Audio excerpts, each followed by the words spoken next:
तो finally class 10th वालों आपके भारी डिमांड पर हमने अर्धवार्षिक परीक्षा का पेपर यहाँ पर ले लिया है। ठीक है, अब यहाँ पर देखिए क्या लिखा है 2024-25, क्या लिखा है 2024-25 कक्षा 10 विषय हिंदी। ठीक है, तो यहाँ पर समझिए कई आपके कितने स्कूलों में पेपर अर्धवार्षिक परीक्षा हो चुका है और कहीं कहीं अभी होने वाला है। जहाँ पर नहीं हुआ है उनके लिए बहुत ज़्यादा महत्वपूर्ण है। यहाँ पर ये कोड देख लो PPB, क्या है PPB, ये कोड आपके लिए बहुत ज़्यादा इंपॉर्टेंट है। केवल आप इसको रट लीजिए, यही पेपर आपके अर्धवार्षिक परीक्षा में आएगा। देखिए समय क्या लिखा हुआ है, समय 3 घंटा 15 मिनट, यहाँ पर पूर्णांक 17 है। क्या है, पूर्णांक 17 है।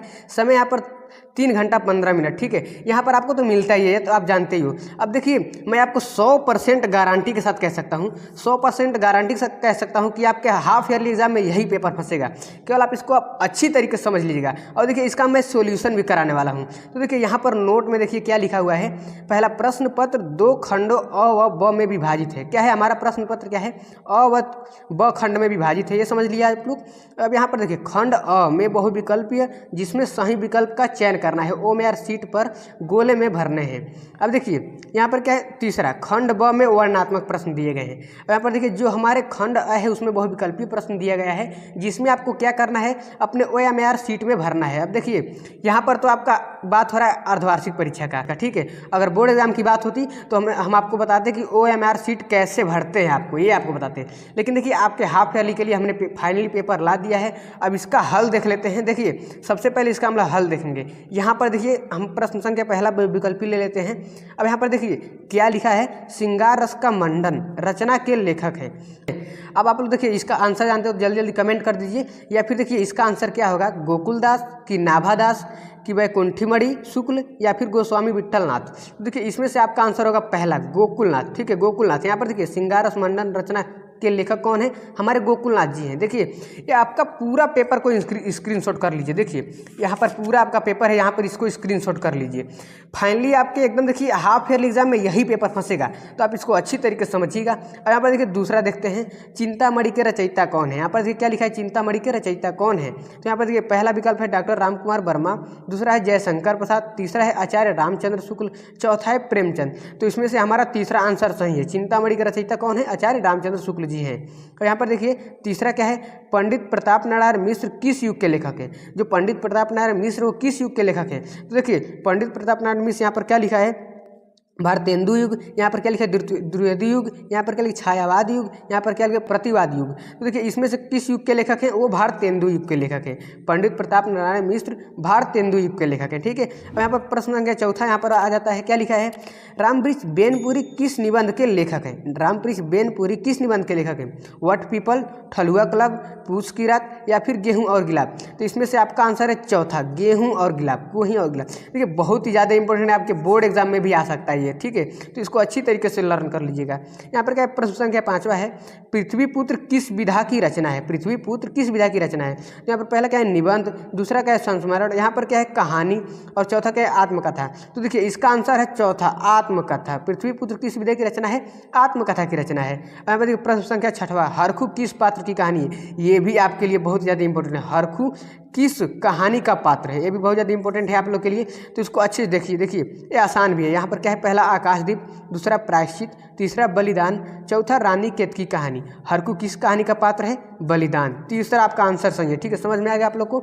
अब इसी प्रकार से यहाँ पर देखिए प्रश्न संख्या 7वां, अंधा युग के नाटककार का नाम लिखिए। अंधा युग के नाटककार का नाम लिखिए। यहाँ पर देखिए पहला जयशंकर प्रसाद, दूसरा धर्मवीर भारती, तीसरा श्रीनिवास दास, चौथा रामकुमार वर्मा। देखिए आप इसका आंसर जानते हो, जल्दी जल्दी कमेंट कर दीजिए। यहाँ पर देखिए इसका आंसर हो जाता है हमारा दूसरा, धर्मवीर भारती। अंधा युग के नाटककार का नाम क्या है, धर्मवीर भारती। ठीक है, समझ में आ गया। अब देखिए इधर हम लोग पलट लेते हैं। इधर देखिए यहाँ पर प्रश्न संख्या 8वां देखिए, अंडे के छिलके एकांकी के रचनाकार हैं। अंडे के छिलके एकांकी के रचनाकार हैं, ये प्रश्न पूछा जा रहा है। तो देखिए पहला है मोहन राकेश, दूसरा है धर्मवीर भारती, और तीसरा है प्रेमचंद, और चौथा क्या है विष्णु प्रभाकर। तो इसमें से भी आंसर अगर जानते हो तो कमेंट जरूर कीजिएगा। देखिए अंडे के छिलके के एकांकी के रचनाकार हैं मोहन राकेश। कौन है, मोहन राकेश। बहुत ज़्यादा महत्वपूर्ण है आप लोग के लिए। यहाँ पर देखिए 9वां क्या है, क्या भूलूं क्या याद करूं किस विधा की रचना है। देखिए पहला है कहानी, दूसरा है नाटक, तीसरा है आत्मकथा, चौथा है उपन्यास। तो देखिए इसमें से आपका तीसरा आंसर सही है, आत्मकथा। क्या भूलूं क्या याद करूं, ये क्या है, आत्मकथा विधा की रचना है। अब हम समझिए प्रश्न संख्या 10वां है, कवि वचन सुधा कवि वचन सुधा पत्रिका के संपादक का नाम लिखिए। पहला है बाल मुकुंद गुप्त, दूसरे हैं महावीर प्रसाद द्विवेदी, तीसरे हैं भारतेंदु हरिश्चंद्र, चौथे हैं सूर्यकांत त्रिपाठी निराला। तो आपका आंसर हो जाता है भारतेंदु हरिश्चंद्र। कवि वचन सुधा पत्रिका के संपादक कौन है? भारतेंदु हरिश्चंद्र। ठीक है, इसी प्रकार से इसको देखिए प्रश्न संख्या 11वां को, नरपति नाल की रचना है। नरपति नाल की रचना है, पहला है खुमार रासो, हमीर रासो, बिसल देव रासो या फिर परमाल रासो। तो आपका आंसर हो जाता है तीसरा, बिसल देव रासो। ठीक है, देखिए बहुत ज़्यादा इंपॉर्टेंट है, ये भी आपके बोर्ड एग्जाम में भी पूछा जा सकता है, तो इसको भी अच्छी तरीके से देख लीजिए, समझ में आ गया आप लोग को। इसी प्रकार से यहाँ पर देखिए प्रश्न संख्या 14 है, रामचंद्रिका किस कवि की रचना है? रामचंद्रिका किस कवि की रचना है? बिहारी या फिर घनानंद या फिर केशवदास या फिर भूषण। तो देखिए आपका विकल्प तीसरा सही है, जो कि रामचंद्रिका किस कवि का रचना है? केशवदास। ठीक है, केशवदास। यहाँ पर ये प्रश्न संख्या 15 क्या है? अयोध्या सिंह उपाध्याय हरिऔध किस युग के रचनाकार? देखिए अयोध्या सिंह उपाध्याय को हरिऔध से भी डिनोट किया जाता है। हरिऔध, उनको अगर कहीं हरिऔध लिखा रहेगा तो आप समझ लीजिएगा कि अयोध्या सिंह उपाध्याय हैं। किस युग के रचनाकार हैं? भारतेंदु युग के या फिर द्विवेदी युग के या फिर छायावाद युग के या फिर प्रगतिवाद युग के? तो भारतेंदु, ठीक है, यहाँ पर क्या है? द्विवेदी युग। दूसरा आपका आंसर सही है, विकल्प दूसरा सही है। ठीक है, यहाँ पर समझिए 16वां, संकेत यशोधरा किसकी रचना है? संकेत, साकेत। ठीक है, साकेत, संकेत हम बोल रहे हैं, साकेत रहेगा, यहाँ पर साकेत लिखा है। साकेत यशोधरा किसकी रचना है? पहला भारतेंदु हरिश्चंद्र, दूसरा मैथिली शरण गुप्त, तीसरा सूर्यकांत त्रिपाठी निराला, चौथा क्या है? अयोध्या सिंह उपाध्याय।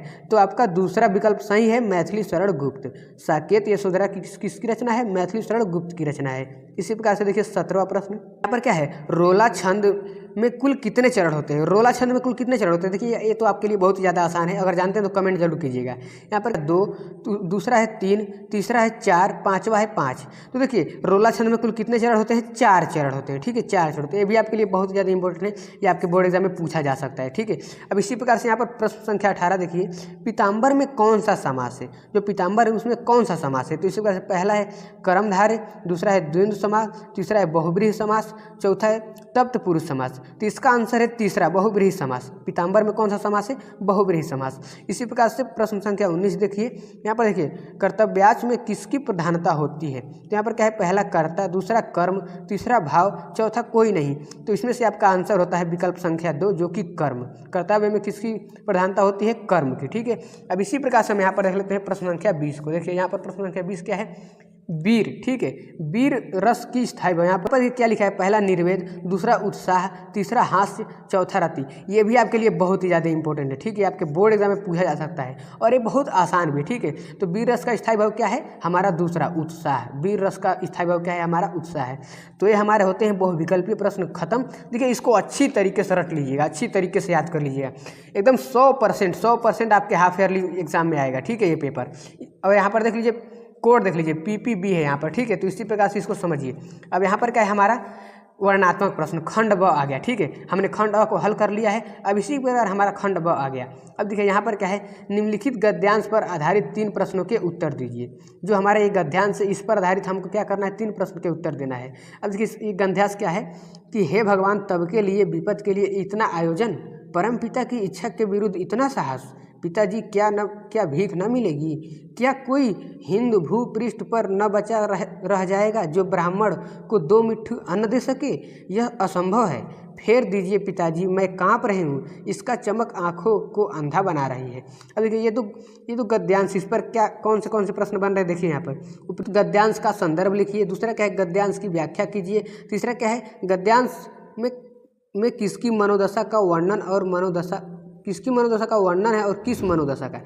अब देखिए इसको पढ़ लीजिए, इसको ध्यान से देख लीजिएगा। ये आपके देखिए, ये आपको अच्छी तरीके से इसको तैयार कर लीजिएगा। अब देखिए यहाँ पर क्या है? उपयुक्त गद्यांश का संदर्भ लिखिए। क्या लिखा हुआ है? उपयुक्त गद्यांश का संदर्भ लिखिए। तो पहले इसको पढ़िएगा आप लोग कि हे भगवान, तब के लिए विपद के लिए, ठीक है, इतना आयोजन। तो देखिए ये जो हमारी पंक्ति है, ठीक है, ये ममता पाठ से ली गई है। किससे? ममता पाठ से।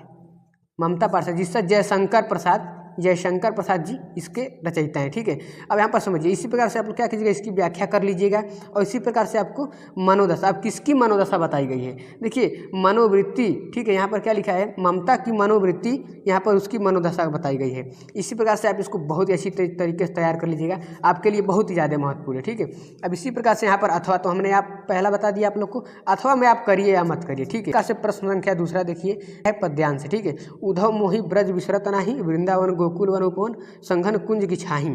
अब देखिए ये तो हमारा है, ये क्या है, सूरदास की पंक्तियाँ हैं, ठीक है, जिसमें देखिए जो हमारी राधा होती हैं वो कृष्णा की याद में जो कहती हैं कि उद्धव से बात करती हैं कि उद्धव मोहि ब्रज विसरत नहीं। तो देखिए इसको भी अच्छी तरीके से तैयार कर लीजिएगा, इस लाइन को अच्छी तरीके से देख लीजिए, पंक्ति को, ठीक है, इस पंक्ति को अच्छी तरीके से देख लीजिएगा, इसको अच्छी तरीके से आप याद कर लीजिएगा। ये भी देखिए हम कह रहे हैं कि 100% आपके हाफ ईयरली एग्जाम में आएगा ये, ठीक है, तो इसको अच्छी तरीके से देख लीजिएगा। आपका स्कूल में अभी हाफ ईयरली एग्जाम नहीं हुआ है तो इसको अच्छी तरीके से देखिए और हाफ ईयरली में आप 100% इसको अच्छी तरीके से हल कर सकते हैं।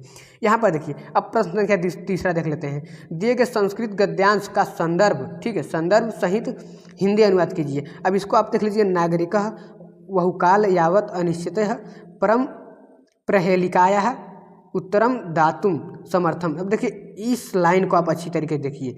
अब इसको देखिए कहाँ है आपके बुक में, इसको तैयार कर लीजिएगा, ठीक है, ये क्या है आपका 5 नंबर का है, ठीक है, तो बहुत ही इंपॉर्टेंट है, इसको अच्छी तरीके से याद कीजिएगा। अब यहाँ पर देखिए प्रश्न संख्या चौथा समझिए। प्रश्न संख्या चौथा क्या है, दिए गए संस्कृत पद्यांश का संदर्भ सहित अनुवाद कीजिए, ठीक है, ये भी पंक्ति आप लोग देख लीजिएगा अच्छी तरीके से, इसको स्क्रीनशॉट कर लीजिए और जाके अपने बुक से मिलाकर इसको अच्छी तरीके से क्या कीजिएगा, हल कर लीजिएगा, जो कि आपके हाफ ईयरली एग्जाम में 100% आने वाला है, ठीक है।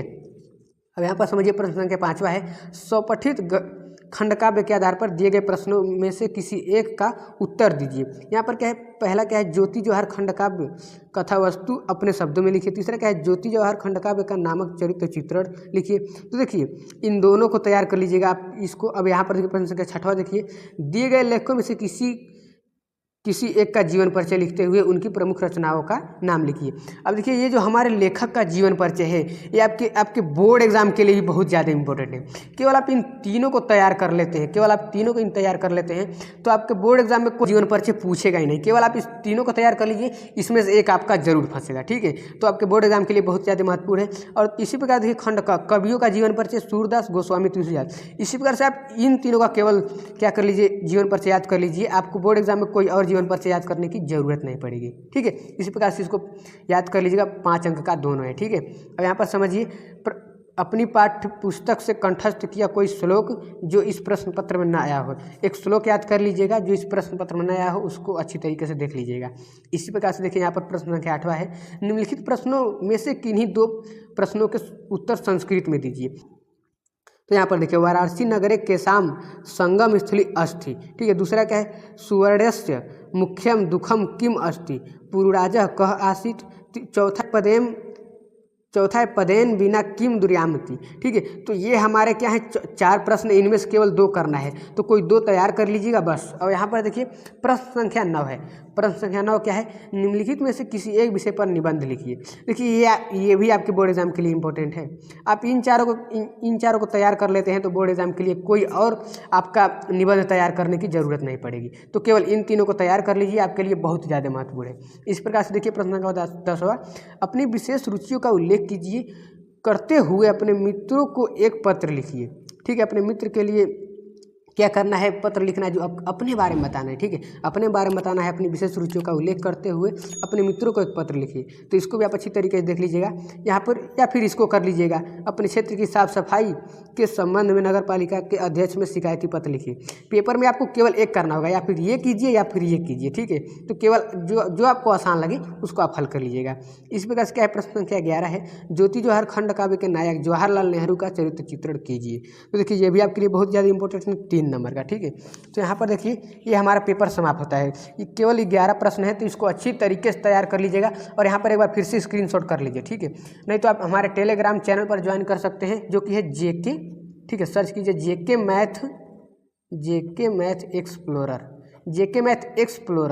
ठीक है, एक्सप्लोरर, ठीक है। जाकर टेलीग्राम पर सर्च कीजिएगा, वहाँ पर आप ज्वाइन हो सकते हैं। कमेंट कीजिएगा, मैं इसका PDF आपको प्रोवाइड करा दूंगा वहाँ पर, ठीक है। या फिर आपका इसको स्क्रीनशॉट कर सकते हैं, यहाँ पर देखिए स्क्रीनशॉट कर लीजिए।